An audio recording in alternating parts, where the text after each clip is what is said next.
le pauvre rancher risqua sa vie pour 2 sœurs Apaches. La décision de leur chef changea son destin à jamais. Du sang sur ses mains n'était pas inhabituel pour Boone Carter. Ce qui était inhabituel, c'était que ce ne soit pas le sien. Il se tenait au-dessus de l'énorme puma, ses yeux dorés désormais vides, fixant le néant. Les griffes de la bête étaient encore chaudes, encore humides. Mais les 2 femmes Apaches derrière lui ne fuyaient pas. Elles ne criaient pas. Elles le regardaient simplement comme si elles avaient attendu ce moment précis. La chemise de Boone pendait en lambeaux, 3 profondes entailles traversaient sa poitrine, saignant encore abondamment.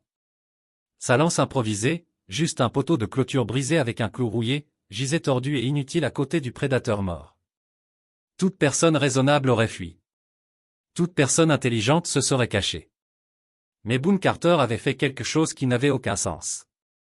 Il avait combattu un puma à main nue et avait gagné. La sœur aînée s'avança, ses yeux sombres étudiant son visage avec une intensité qui le mettait mal à l'aise. Elle dit quelque chose en apache à sa sœur cadette qui hocha lentement la tête.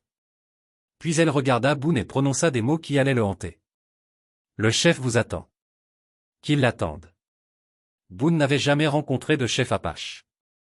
Il n'avait même jamais parlé à un apache avant aujourd'hui. Mais d'une certaine manière, ces femmes agissaient comme si elles savaient exactement qui il était, comme si tout cela, l'attaque, son intervention, même l'endroit, avait été planifié. La sœur cadette ramassa quelque chose par terre près du corps du lion, un petit os sculpté taché du sang de la bête. Elle le leva à la lumière, et Boone vit d'étranges marques gravées à sa surface. Des symboles qu'il ne reconnaissait pas, une langue qu'il n'avait jamais vue. Ceci était à l'intérieur du chat, dit-elle en anglais parfait, sa voix portant une étrange certitude. Il portait un message, mais c'était impossible. Les pumas ne portaient pas de message. Les animaux sauvages ne livraient pas d'os sculptés avec des symboles mystérieux. Pourtant, il était là. La preuve que tout ce que Boone pensait comprendre de cette journée était erroné. La sœur aînée toucha sa poitrine blessée, ses doigts traçant les marques de griffes avec une précision minutieuse. 3 coupures, murmura-t-elle. Exactement comme la prophétie le disait. Quelle prophétie? De quoi parlait-elle? Et pourquoi Boone avait-il soudainement l'impression d'être tombé sur quelque chose de bien plus grand qu'une simple attaque animale? Quelque chose qui avait été mis en mouvement bien avant qu'il n'entende les cris résonner à travers sa terre aride. Les jambes de Boone tremblaient alors que l'adrénaline s'estompait, ne laissant que la douleur brûlante sur sa poitrine. Les 3 marques de griffes allaient de son épaule gauche jusqu'à ses côtes, assez profondes pour nécessiter des points de suture. Le sang trempait sa chemise déchirée, dégouttant sur la terre sèche en dessous. « Nous devons arrêter ce saignement, » dit la sœur aînée, se rapprochant. Elle bougeait avec l'assurance de quelqu'un qui avait déjà soigné des blessures. « Je suis Ayana. Voici ma sœur, Nieli. » Nieli leva l'os sculpté à la lumière une fois de plus, le tournant lentement entre ses doigts. Il était sous le corps du chat. Elle se corrigea, regardant sa sœur. A dû tomber quand elle est tombée. Cela avait plus de sens.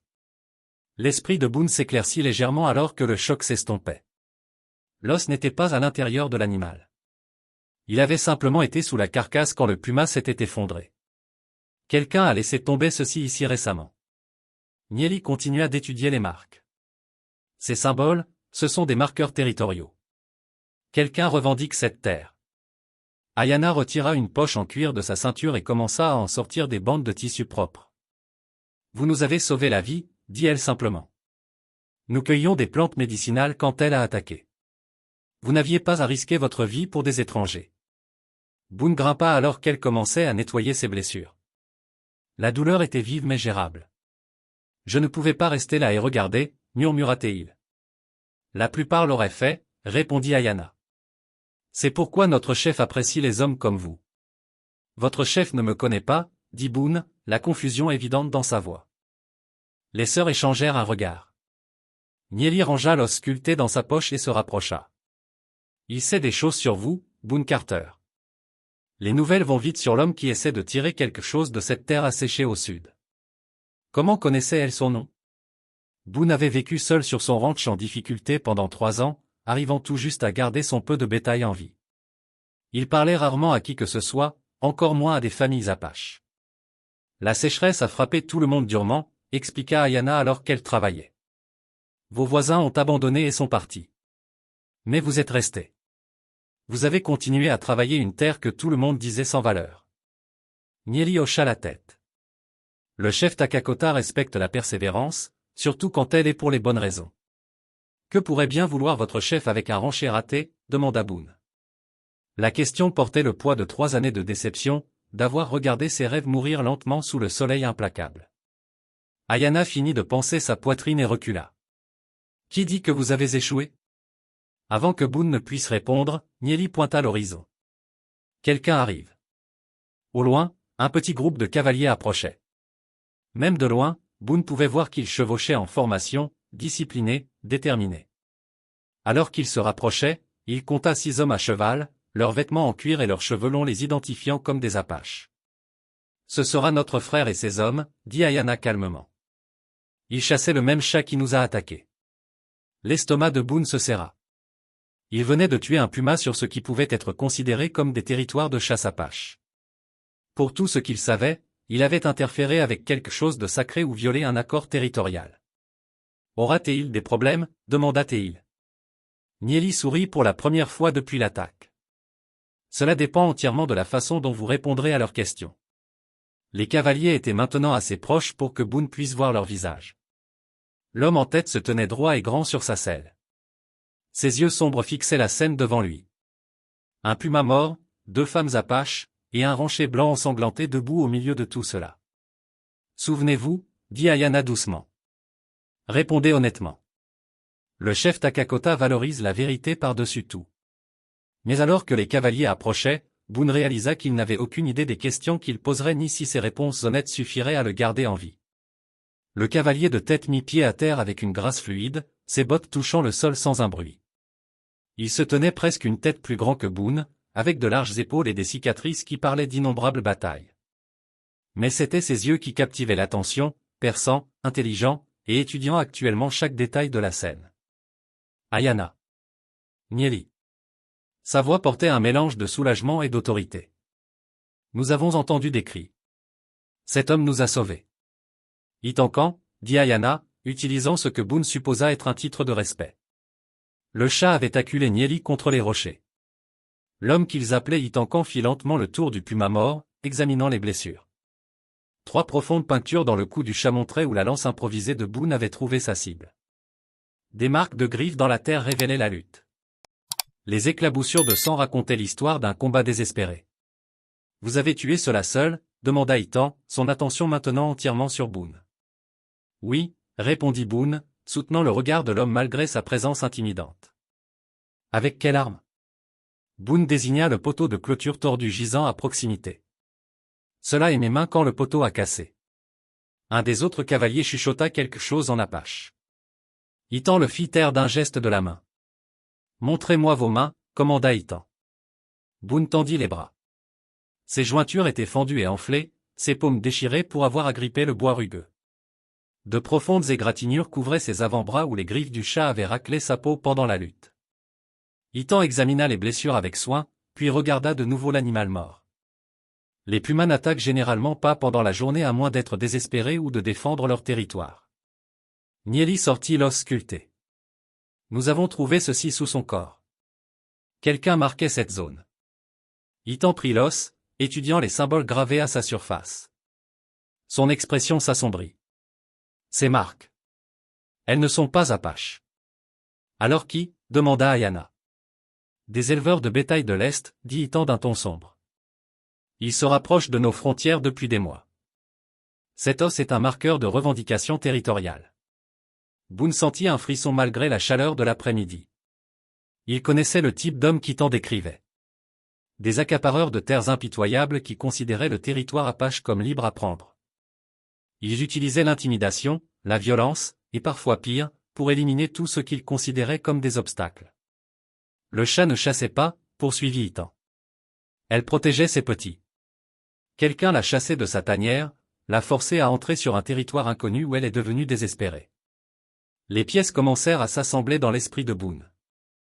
Il avait entendu des histoires sur des éleveurs poussant les prédateurs vers les villages apaches, espérant que les conflits qui en résulteraient créeraient des motifs d'intervention militaire. Vous avez dit que le chef sait des choses sur moi, dit Boone avec prudence. Que sait-il exactement? Itan l'étudia un long moment. Il sait que vous avez refusé 3 offres de vente de votre terre au même éleveur qui a déposé ce marqueur.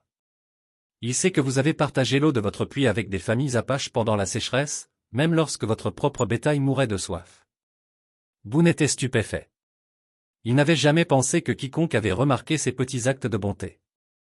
Certainement pas le chef apache. Il sait aussi, continua Ethan, que vous êtes à court de temps. Que voulez-vous dire? Les éleveurs qui veulent votre terre ne sont pas du genre à accepter un non pour réponse. Quand ils ne peuvent pas acheter ce qu'ils veulent, ils trouvent d'autres moyens pour le prendre. Ayana s'avança, l'inquiétude marquant ses traits. C'est la vraie raison de notre présence ici aujourd'hui. Pas seulement pour cueillir des plantes. Nous surveillons les signes de trouble. Vous surveillez ma terre? Demanda Boone. Nous la protégions, corrigea Nieli. Notre chef nous a envoyés pour garder un œil sur les choses pendant qu'il décidait quoi faire de vous. De moi? Ethan remonta sur son cheval et regarda Boone de haut. Le chef Takakota vous observe depuis des mois, essayant de déterminer quel genre d'homme vous êtes vraiment. Aujourd'hui, vous lui avez donné sa réponse. Le groupe commença à bouger, Ayana et Nieli montant sur des chevaux que 2 des cavaliers avaient amenés pour elle. Mais au lieu de s'éloigner, ils attendirent. Vous venez? Demanda Ethan. Où? Rencontrer le chef. Il attend de vous parler. Boone regarda en direction de son petit ranch au loin. Puis le puma mort. Puis l'os sculpté qui représentait une menace qu'il commençait seulement à comprendre. Et si je dis non? L'expression d'Ethan devint sérieuse. Alors vous retournez à votre ranch seul, et quoi qu'il arrive ensuite, cela se produira sans notre protection. Le choix était clair, mais les conséquences restaient inconnues. Le chef Takakota voulait rencontrer l'homme qui avait tout risqué pour sauver 2 sœurs apaches. La question était de savoir si cette rencontre scellerait le destin de Boone ou marquerait le début de quelque chose de totalement différent. Boone enfourcha le cheval de rechange qu'on lui proposa, grimaçant lorsque le mouvement tira sur le bandage de sa poitrine. L'animal était bien dressé, répondant à sa main avec une obéissance calme. Tandis qu'il s'éloignait des lieux, il ne pouvait chasser le sentiment qu'il laissait derrière lui son ancienne vie. Le village apache était niché dans une vallée protégée par des formations de grès rouges qui s'élevaient comme d'anciens remparts tout autour. Boone était passé près de cet endroit d'innombrables fois, mais n'avait jamais vu le moindre signe d'habitation. Maintenant, il comprenait pourquoi. Le village était complètement caché de la vue extérieure, invisible à moins d'en connaître l'emplacement exact. Depuis combien de temps votre peuple vit ici? Demanda Boone à Ayana alors qu'il descendait dans la vallée. 3 générations, répondit-elle. Mon grand-père a choisi cet endroit parce qu'il a tout ce dont nous avons besoin. De l'eau, un abri, des territoires de chasse, et surtout, une protection contre ceux qui voudraient nous chasser. Le village se composait d'environ 30 habitations. Un mélange de structures traditionnelles apaches et de bâtiments plus permanents qui montraient une adaptation à une résidence prolongée. Structures apaches et de bâtiments plus permanents qui montraient une adaptation à une résidence prolongée. Des enfants jouaient dans la zone centrale tandis que des femmes travaillaient à diverses tâches. Des hommes s'occupaient de chevaux dans un grand corral à l'autre bout de la vallée. Ce qui frappa le plus Boone fut l'atmosphère d'activité pleine de sens. Ce n'était pas un campement temporaire. C'était une communauté prospère qui avait appris à allier tradition et nécessité pratique. Le chef Takakota attend près du feu du conseil, dit Ethan, pointant vers un lieu de rassemblement où la fumée s'élevait en une colonne régulière. Alors qu'ils approchaient, Boone vit un homme plus âgé assis sur une simple chaise en bois, ses mains marquées par le temps posées sur ses genoux. Le chef Takakota semblait avoir 60 ans, avec des cheveux striés d'argent et des yeux qui semblaient tout absorber sans jugement. Il portait des vêtements pratiques, un pantalon en cuir, une chemise de coton et un gilet perlé qui évoquait sa position sans ostentation.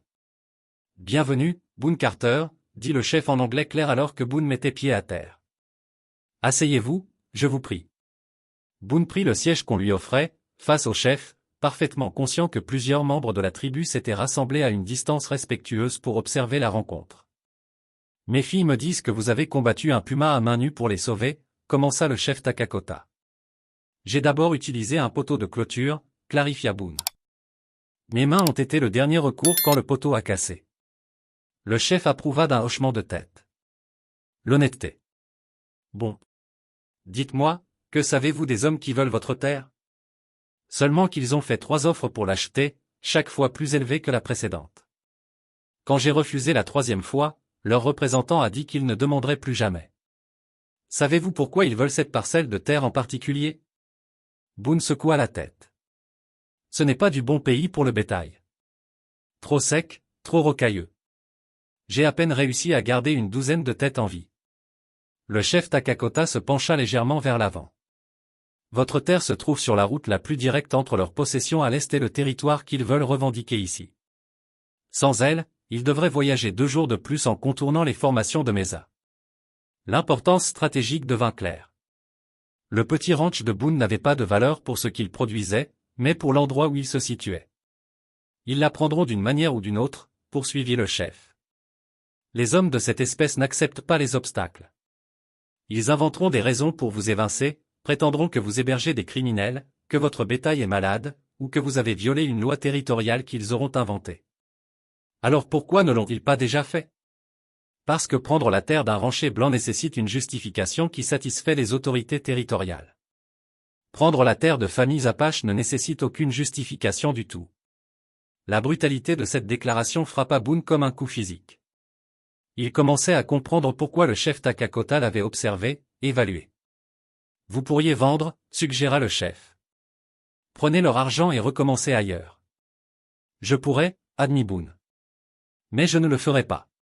Pourquoi pas? Boone considéra la question avec soin. Parce que ce n'est pas juste. Et parce qu'une fois que des hommes comme ça découvrent qu'ils peuvent vous intimider, ils ne s'arrêtent jamais. Le chef Takakota l'étudia un long moment, puis se leva et marcha vers le feu. Il prit un bâton enflammé et traça des lignes dans la terre à leurs pieds. Une carte grossière du territoire environnant. Leur terre, dit-il, marquant des zones à l'est. Leur expansion prévue, poursuivit-il, dessinant des flèches vers le territoire Apache. Et votre terre, termina-t-il, marquant un petit carré directement sur le chemin de ces flèches. La visualisation rendit la situation indéniablement claire. Le ranch de Boone était le bouchon dans une bouteille que ces éleveurs voulaient désespérément déboucher. Que se passe-t-il si je reste et me bats? Demanda Boone. Ils vous détruiront, répondit le chef, un fait établi. Un homme seul contre leurs ressources n'a aucune chance. La foule rassemblée avait grossi, et Boone remarqua qu'ils écoutaient chaque mot avec une intense attention. Ce n'était pas qu'une conversation. C'était une sorte d'évaluation. Mais le chef Takakota continua, un homme qui se bat aux côtés d'autres. Cela change tout. La implication resta suspendue dans l'air comme la fumée du feu du conseil. Et Boone réalisa que tout ce qui était arrivé aujourd'hui, l'attaque, le sauvetage, même cette rencontre, avait mené à ce moment. Le chef Takakota effaça les lignes dans la terre avec sa botte et retourna à sa chaise. Les membres de la tribu rassemblés se rapprochèrent, formant un cercle lâche autour du feu du conseil. Boone sentit que c'était plus qu'une conversation. C'était une procédure formelle. Pendant 3 mois, je vous ai observé, commença le chef, sa voix portant facilement jusqu'à tous ceux qui étaient présents. Vous avez partagé l'eau de votre pluie alors que votre propre bétail mourait. Vous avez aidé à réparer la clôture qui empêche nos chevaux de s'aventurer sur votre terre. Même si vous n'avez rien reçu en retour, vous avez montré du respect pour nos frontières et nos coutumes. Des murmures d'approbation parcoururent la foule. Boone n'avait pas réalisé que tant de ces petites actions avaient été observées et notées. Aujourd'hui, vous avez risqué votre vie pour mes filles sans hésitation, sans penser à une récompense ou à une reconnaissance. Vous avez combattu un puma avec rien d'autre que du courage et de la détermination. Le chef se leva à nouveau, marchant cette fois vers un coffre en bois posé à côté de sa chaise. Il en sortit une sacoche à documents en cuir, sa surface usée mais bien entretenue. Ces éleveurs qui vous menacent nous menacent aussi, poursuivit-il. Ils veulent nous chasser de cette vallée pour prendre nos droits sur l'eau, nous forcer à rejoindre la réserve où nous dépendrions des provisions gouvernementales qui arrivent en retard et avariées. Il ouvrit la sacoche et en sortit plusieurs papiers d'apparence officielle. Mais j'ai quelque chose qu'ils n'attendent pas. Un titre de propriété légale pour cette terre, accordé par le gouvernement territorial il y a 15 ans en échange de notre service comme éclaireur pendant les guerres Apaches. Boone fixa les documents. La propriété foncière légale par le peuple Apache était rare, presque inouïe dans ce territoire. Les éleveurs supposent que nous sommes des squatteurs qui peuvent être délogés à volonté, expliqua le chef Takakota. Ils ont tort, mais la propriété légale ne signifie rien si nous ne pouvons pas défendre ce qui est nôtre. Il remit les documents en place et ferma la sacoche soigneusement. Votre terre, bien que petite, contrôle le seul passage pratique pour déplacer de grands troupeaux dans cette région. Sans elle, leurs plans d'expansion deviennent beaucoup plus difficiles et coûteux. Que proposez-vous? Demanda Boone, bien qu'il s'en doute déjà. Une alliance. Vous continuez à travailler votre ranch, mais sous notre protection. En échange, vous nous aidez à défendre cette vallée contre ceux qui voudraient la prendre. L'offre était plus généreuse que ce que Boone avait osé espérer. Mais il sentait qu'il y avait plus. Quel genre d'aide? Le chef Takakota fit un signe à Itan, qui s'avança, portant un rifle, un modèle plus récent que tout ce que Boone avait jamais possédé. Vous savez tirer? Demanda le chef. Oui, mais ces éleveurs viendront avec des hommes armés, des tueurs à gages qui se moquent de la loi et de la justice. Nous avons besoin de combattants qui comprennent à la fois les tactiques apaches et la façon de penser des hommes blancs. Boone regarda les visages qui l'entouraient. Ces gens lui offraient quelque chose qu'il n'avait jamais eu. L'appartenance, un but, une protection, mais ils lui demandaient aussi potentiellement de se battre et de tuer pour la défendre. Il y a autre chose, continua le chef Takakota, quelque chose qui rend cette alliance encore plus nécessaire. Il fit un signe de tête à Nieli, qui s'avança, tenant l'os sculpté qu'ils avaient trouvé plus tôt. Nous avons envoyé des cavaliers enquêter sur la provenance de ceux-ci, dit-elle. Ce qu'ils ont trouvé change tout. Les éleveurs ne font pas que marquer un territoire, ajouta Itan d'un ton sombre. Ils construisent un avant-poste à environ 16 km à l'est d'ici. Un camp retranché, un dépôt de ravitaillement, des logements pour des dizaines d'hommes. Les implications frappèrent Boone immédiatement. Il ne s'agissait pas seulement d'acquisition de terres.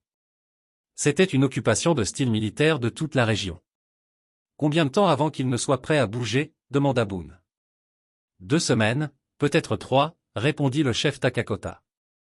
Ils attendent que plus d'hommes arrivent du Texas et les documents légaux qu'ils pensent leur donner l'autorité de nous chasser. Boone sentit le poids de la décision s'appesantir sur ses épaules, accepter l'alliance, et il s'engageait dans un combat qui pourrait lui coûter la vie, refuser, et il affronterait seul les menaces des éleveurs tout en regardant ces bonnes gens perdre tout ce qu'ils avaient bâti. Si j'accepte, dit-il lentement, qu'attendriez-vous exactement de moi? Le chef Takakota sourit pour la première fois depuis l'arrivée de Boone. Premièrement, vous déplaceriez votre bétail ici, dans notre vallée protégée, où il aurait de meilleures conditions que depuis des années. Cela seul valait la peine d'être considéré. Les animaux de Boone survivaient à peine sur ces terres frappées par la sécheresse. Deuxièmement, vous nous aideriez à préparer les défenses pour quand les éleveurs viendront. Votre connaissance de leurs tactiques et de leurs armes serait inestimable. Et troisièmement, l'expression du chef devint sérieuse. Vous vous tiendriez à nos côtés quand les combats commenceront, non pas comme un pistolero, mais comme de la famille. De la famille. Ce mot portait plus de poids qu'un quelconque document légal ou alliance militaire. Ces gens lui offraient non seulement une protection, mais une appartenance. Mais avant que Boone ne puisse répondre, un jeune cavalier galopa dans la vallée, son cheval couvert de sueur et son visage marqué par l'urgence. Chef, appela le cavalier en mettant pied à terre rapidement. Des hommes armés approchent du ranch de Boone. Au moins une douzaine de cavaliers, lourdement armés. Le moment de la décision était arrivé plus tôt que quiconque ne l'avait anticipé, et Boone réalisa que son choix devrait être fait, non pas dans le calme du feu du conseil, mais dans la chaleur d'une crise immédiate. Boone n'hésita pas. J'accepte votre alliance, dit-il en se levant de sa chaise. Mais nous devons bouger maintenant. Le chef Takakota approuva d'un hochement de tête. Itan, rassemble 12 de nos meilleurs cavaliers. Boone, vous nous guiderez jusqu'à votre ranch par l'itinéraire le plus rapide. En quelques minutes, la paisible vallée se transforma en un chaos contrôlé. Des guerriers émergèrent de leurs habitations, portant des rifles et des munitions. Des chevaux furent sellés avec une efficacité routinière. Des femmes rassemblèrent des provisions et se préparèrent à l'éventualité que des hommes blessés reviennent. Ayana s'approcha de Boone avec un rifle de meilleure qualité que celui qu'Itan lui avait montré plus tôt. Il appartenait à mon mari, dit-elle doucement. Il aurait voulu qu'il serve à protéger la famille. Le poids de ce mot, la famille, frappa à nouveau Boone. Ces venaient de l'accepter comme l'un des leurs, et maintenant ils se préparaient à risquer leur vie pour sauver son ranch en difficulté. Le bétail, dit Boone au chef Takakota alors qu'ils enfourchaient leurs chevaux. Même si nous chassons ces hommes aujourd'hui, mes animaux ne survivront pas une semaine de plus sur cette terre sans eau. Alors nous les ramènerons avec nous, répondit le chef simplement. Ce soir. Alors qu'ils quittaient la vallée, Boone ressentit un étrange mélange de perte et d'anticipation. Il laissait derrière lui la vie solitaire qu'il avait connue pendant 3 ans, mais gagnait quelque chose qu'il n'avait jamais osé espérer, un endroit où il avait sa place. Le trajet jusqu'à son ranch prit près d'1 heure, chevauchant dur à travers un terrain que Boone avait parcouru d'innombrables fois seul. Maintenant, il avançait avec une détermination qu'il n'avait jamais ressentie auparavant, entouré de combattants expérimentés qui avaient choisi de se tenir à ses côtés. Alors qu'il franchissait la dernière crête avant sa propriété, la scène en contrebas glaça le sang de Boone. De la fumée s'élevait de plusieurs endroits autour de sa petite exploitation. Sa grange était entièrement engloutie par les flammes, et sa cabine montrait des fenêtres brisées et un toit partiellement effondré. Là-bas, indiqua Ethan en pointant un groupe de cavaliers rassemblés près des restes du corral de Boone. 15 hommes armés de rifles. Boone compta son bétail dispersé à travers la propriété, certains gisant immobiles. Les hommes avaient tué ces animaux pour le sport, détruit ces bâtiments pour intimider, et attendaient maintenant de voir s'ils reviendraient. Ils veulent que vous voyiez cela, observa le chef Takakota. C'est leur message sur ce qui arrive à ceux qui refusent leurs offres. L'un des cavaliers en contrebas les avait repérés sur la crête. Des cris portèrent sur la distance tandis que le groupe se formait en ligne défensive. Quel est le plan ? Demanda Boone en vérifiant son rifle. Le chef Takakota étudia le terrain en contrebas avec une précision tactique. Ils ont mal choisi leur position. Bonne vue sur les approches, mais aucune protection contre les tirs croisés. Il fit un geste à ses hommes, parlant un apache rapide. Immédiatement, la moitié des guerriers se sépara, contournant largement par l'est, tandis que le reste se préparait à avancer directement. Nous n'essayons pas de tous les tuer, expliqua le chef à Boone. Nous voulons qu'ils délivrent un message à leurs employeurs. Quel message ? Que Boone Carter n'est plus seul. L'attaque vint avec une dévastatrice précision. Alors que le groupe principal du chef Takakota descendait la pente en un assaut frontal, les guerriers sur le flanc ouvrirent le feu depuis la crête. Pris entre deux forces, les hommes de main des éleveurs se retrouvèrent surpassés en manœuvre et en puissance de feu. L'échange de tirs dura moins de 10 minutes. Quand les tirs cessèrent, 5 des assaillants gisaient blessés tandis que les autres avaient fui, abandonnant leurs compagnons blessés et leur équipement. Boone contempla les décombres de sa propriété avec des émotions mitigées. Tout ce qu'il avait construit en 3 ans était détruit, mais d'une certaine manière, il se sentait plus plein d'espoir que depuis des mois. Votre bétail, appela Nieli, arrivant au galop depuis le pâturage. 7 ont survécu.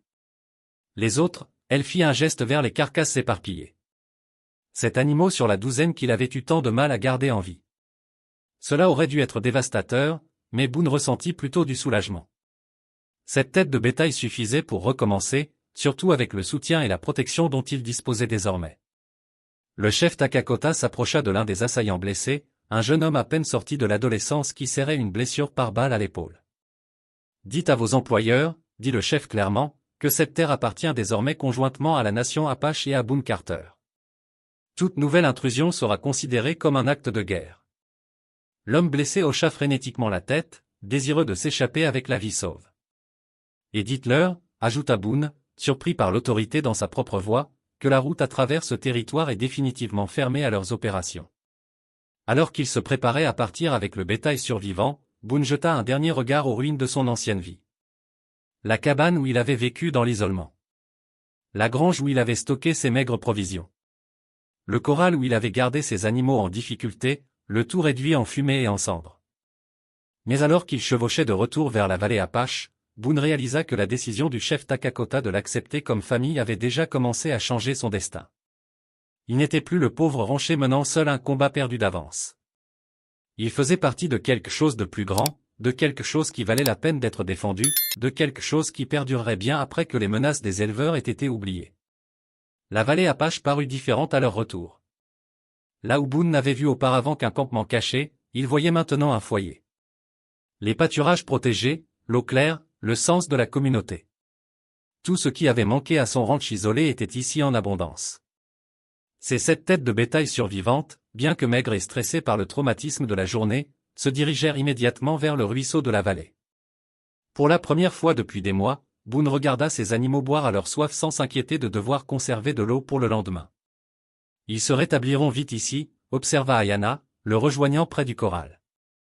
De bons pâturages, de l'eau propre, Une protection contre les prédateurs et contre les hommes, ajouta Boone, digérant encore la réalité de ce qui venait de se passer. Le chef Takakota s'approcha, portant la sacoche à documents en cuir de tout à l'heure. Il y a quelque chose que nous devons discuter, dit-il. L'aspect légal de notre alliance. Ils se dirigèrent vers la zone du feu du conseil où plusieurs anciens de la tribu s'étaient rassemblés. Boone reconnut le caractère formel de la situation. C'était une affaire officielle. Les éleveurs ne s'arrêteront pas parce que nous avons vaincu leurs hommes de main aujourd'hui, commença le chef. Ils vont intenter des procédures judiciaires. Prétendre que nous abritons un criminel. Pétitionner les autorités territoriales pour une intervention militaire. Il ouvrit la sacoche à documents et étala plusieurs papiers sur une pierre plate. Mais il existe un moyen de protéger à la fois vous et notre peuple. Boone étudia les documents. C'étaient des brevets fonciers, des droits sur l'eau et des accords territoriaux, tous portant des sceaux officiels et des signatures. Vous pouvez devenir un partenaire légal dans nos possessions, expliqua le chef Takakota. Votre nom sur ces documents aux côtés des nôtres. Votre bétail enregistré comme faisant partie de nos opérations. Votre résidence officiellement établie sur notre territoire. Qu'est-ce que cela signifierait? L'un des anciens, un homme âgé aux yeux intelligents, se pencha en avant. Cela voudrait dire que toute attaque contre vous devient une attaque contre une propriété apache légalement reconnue. Le gouvernement territorial serait obligé d'enquêter et de poursuivre. Les implications étaient profondes. Au lieu d'être une cible isolée, Boone deviendrait partie d'une communauté protégée par la loi. Mais il y a plus, continua le chef Takakota. Nous avons besoin de quelqu'un qui comprenne à la fois la culture apache et la culture blanche pour représenter nos intérêts dans les affaires territoriales. Quelqu'un qui puisse parler pour nous dans les tribunaux et les bureaux du gouvernement. Boone fixa le chef. Vous m'offrez une position d'autorité. Nous vous offrons un avenir, dit Ayana simplement. Un avenir où vos connaissances et votre courage servent un but plus grand que la simple survie. Avant que Boone ne puisse répondre, des battements de sabots résonnèrent depuis l'entrée de la vallée. Un éclaireur arriva rapidement, mettant pied à terre près du feu du conseil avec des nouvelles urgentes. Chef, les éleveurs ont envoyé des cavaliers à Fort Brennan, rapporta l'éclaireur. Ils prétendent que des guerriers apaches ont attaqué leur équipe de topographes pacifiques et ont volé du bétail. La version déformée des événements n'aurait pas dû surprendre Boone, mais l'audace le frappa tout de même. Ces hommes avaient brûlé sa propriété, tué ses animaux, et maintenant ils se dépeignaient en victimes. Combien de temps avant l'arrivée des soldats? Demanda le chef Takakota. 2 jours, peut-être 3. Cela dépend du nombre d'hommes que le commandant du fort décide d'envoyer. Le chef se leva, son expression sombre mais déterminée. Alors nous avons le temps de préparer une défense légale appropriée. Il se tourna vers Boone. C'est votre dernier moment pour choisir. Acceptez le partenariat avec nous et aidez-nous à mener ce combat dans les tribunaux et les chambres du conseil. Ou partez maintenant avant l'arrivée des soldats et essayez de recommencer ailleurs. Boone regarda le cercle des visages autour de lui, des gens qu'il avait accueillis, protégés, qui lui avaient offert quelque chose qu'il n'avait jamais imaginé possible. Le choix n'était pas difficile. J'accepte, dit-il fermement. Mais je veux comprendre exactement pourquoi nous nous battons. Le chef Takakota sourit et fit un geste vers la vallée autour d'eux. Nous nous battons pour le droit de vivre en paix sur une terre que nous possédons légalement. Pour le droit de nous défendre contre des hommes qui utilisent la violence et les mensonges pour prendre ce qu'ils veulent, pour le principe que la justice devrait protéger ceux qui honorent la loi, et non ceux qui la bafouent. L'ancien qui avait parlé plus tôt produisit une plume et de l'encre. Alors nous devrions officialiser cela avant l'arrivée des soldats. Alors que Boone signait son nom sur les documents de partenariat, il sentit le poids de sa décision s'installer autour de lui comme un manteau de responsabilité. Il y a 3 jours, il n'était qu'un rancher raté sans amis, sans avenir et sans espoir. Maintenant, il était un partenaire légal dans une communauté prospère, avec des gens qui le considéraient comme de la famille et un rôle qui donnait un sens à sa vie au-delà de la simple survie. Mais alors que le soleil se couchait sur la vallée, Boone savait que leur plus grand défi était encore à venir. Les éleveurs n'accepteraient pas facilement la défaite, et l'arrivée des soldats fédéraux mettrait à l'épreuve tout ce qu'ils avaient bâti. Que se passe-t-il quand les soldats arriveront? Demanda-t-il au chef Takakota. Cela dépend s'ils viennent chercher la justice ou s'ils cherchent une excuse pour nous chasser, répondit le chef. De toute façon, nous serons prêts. En regardant les visages déterminés éclairés par le feu, Boone était convaincu qu'ils le seraient. La décision du chef Takakota de l'accepter comme famille avait déjà changé son destin au-delà de toute reconnaissance. Restait à savoir si ce changement serait permanent ou si les forces déployées contre eux s'avéreraient trop puissantes à surmonter. 2 jours plus tard, le son de chevaux approchant résonna dans la vallée. Boone se tenait aux côtés du chef Takakota à l'entrée, regardant une colonne de 8 soldats fédéraux s'avancer vers eux en formation. Les menait un capitaine dont le visage marqué suggérait des années d'expérience sur la frontière. « Capitaine Morrison », dit le chef Takakota, reconnaissant l'homme. « Bienvenue sur notre territoire. » Le capitaine Morrison mit pied à terre, sa main reposant avec désinvolture sur son arme de poing. « Chef Takakota, je suis ici pour enquêter sur des signalements de raids Apaches contre des topographes civils. Nous recherchons également du bétail volé et un rancher blanc porté disparu nommé Boone Carter. »« Je suis Boone Carter », déclara Boone en s'avançant et en tendant la main. « Et je n'ai pas disparu. J'étais juste ici pour conduire des affaires légales avec mes partenaires Apaches. » Le capitaine plissa les yeux en étudiant l'apparence de Boone. Des vêtements propres, bien nourris, visiblement indemnes et non contraints. Ce n'était clairement pas ce à quoi il s'attendait. « L'éleveur qui a déposé la plainte a dit que vous aviez été emmené contre votre volonté après l'attaque de votre ranch, dit Morrison avec prudence. Boone rit, un son dépourvu d'humour. « Capitaine, mon ranch a bien été attaqué, mais pas par des guerriers Apaches. Il a été brûlé par des tueurs à gages travaillant pour les mêmes éleveurs qui se prétendent maintenant victimes. » Le chef Takakota s'avança avec la sacoche à documents en cuir. « Capitaine, avant de discuter d'allégations, peut-être devriez-vous examiner la documentation légale qui régit ce territoire. » Morrison ouvrit la sacoche et étudia les brevets fonciers, les droits sur l'eau et les accords territoriaux. Boone vit l'expression du capitaine changer alors qu'il réalisait qu'il examinait de vrais documents fédéraux. « Ces terres sont légalement détenues par la nation Apache sous l'autorité territoriale, expliqua le chef. Monsieur Carter est désormais un partenaire enregistré dans nos opérations, avec toutes les protections légales que cela implique. C'est peut-être le cas, dit Morrison lentement, mais il subsiste des allégations de vol de bétail et d'agression contre des topographes civils. Boone sortit une feuille pliée de la poche de son gilet. Capitaine, voici les noms et descriptions des hommes qui ont attaqué ma propriété, témoignés par moi-même et de multiples citoyens Apaches. Nous sommes prêts à déposer des accusations formelles contre eux pour incendie criminel, destruction de propriété et vol. L'un des sergents de Morrison lui chuchota quelque chose à l'oreille. Le capitaine opina d'un air sombre. Les hommes que vous décrivez correspondent à des associés connus de la Baxter Cattle Company, admit Morrison. Nous avons déjà eu des plaintes concernant leur méthode. Le chef Takakota fit un geste vers la vallée. Capitaine, vous et vos hommes êtes les bienvenus pour inspecter notre village, compter notre bétail, interroger qui que ce soit parmi notre peuple. Vous ne trouverez ni propriété volée, ni preuve de raid. Morrison accepta l'invitation et passa les 2 heures suivantes à mener une enquête approfondie. Ce qu'il découvrit était une communauté respectueuse des lois et bien organisée, avec des registres détaillés de tout le bétail et les biens. Monsieur Carter, dit le capitaine une fois l'inspection terminée, votre bétail, ceux qui ont survécu à l'attaque de votre ranch, sont ici légalement. Cette tête, portant toute mon brande, toute documentée dans le registre territorial, confirma Boone. Je peux fournir des témoignages sur les circonstances de leur arrivée ici. Morrison se tourna vers ses hommes. Sergent Williams, qu'avez-vous trouvé lors de vos interviews? Des récits cohérents, monsieur. De multiples témoins ont confirmé que le ranch de monsieur Carter a été attaqué par des hommes armés qui ont brûlé ses bâtiments et tué son bétail.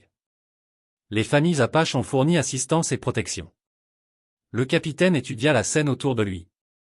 Des familles paisibles, des activités productives, une prospérité et une stabilité évidentes. Prospérité et stabilité évidentes. Ce n'était clairement pas un camp de pillards ou une entreprise criminelle. Chef Takakota, dit Morrison avec formalité, sur la base de mon enquête, je ne trouve aucune preuve étayant les allégations portées contre votre peuple. De plus, il apparaît que des crimes ont été commis contre monsieur Carter et votre communauté. Il se tourna vers Boone. Monsieur Carter, je vais déposer un rapport recommandant aux autorités territoriales d'enquêter sur les activités criminelles de la Baxter Cattle Company. Vous pourriez être appelé à témoigner. Je serai prêt, répondit Boone avec assurance. Alors que les soldats se préparaient à partir, le capitaine Morrison prit Boone à part. Fiston, vous savez que cela ne s'arrêtera pas là. La compagnie Baxter a de l'argent et des relations politiques. Ils trouveront d'autres moyens de vous faire pression. Boone regarda la vallée autour de lui, les gens qui étaient devenus sa famille, la vie qu'il construisait avec un but et un sens. Capitaine, il y a 3 jours, j'étais seul, fauché et impuissant face à des hommes comme eux. Aujourd'hui, j'ai une protection légale, le soutien d'une communauté et un rôle qui compte. S'ils veulent continuer à se battre, ils découvriront que tout a changé. Morrison approuva d'un hochement de tête. Bon pour vous, fiston. Mais restez prudent. Alors que les soldats s'éloignaient, Boone ressentit un profond sentiment d'accomplissement. La menace légale était neutralisée. Son partenariat était officiellement reconnu par l'autorité fédérale, et les mensonges des éleveurs avaient été exposés. Mais plus important encore, il avait prouvé à lui-même et à tous les autres que la décision du chef Takakota de l'accepter avait créé quelque chose de permanent et d'inébranlable. Sa transformation d'échec isolé en leader communautaire apprécié était désormais établie légalement et socialement, au-delà de tout défi. 3 mois plus tard, Boone se tenait dans le palais de justice territoriale du chef-lieu du comté, vêtu d'un costume propre et portant des documents qui représentaient non seulement ses propres intérêts, mais ceux de toute une communauté.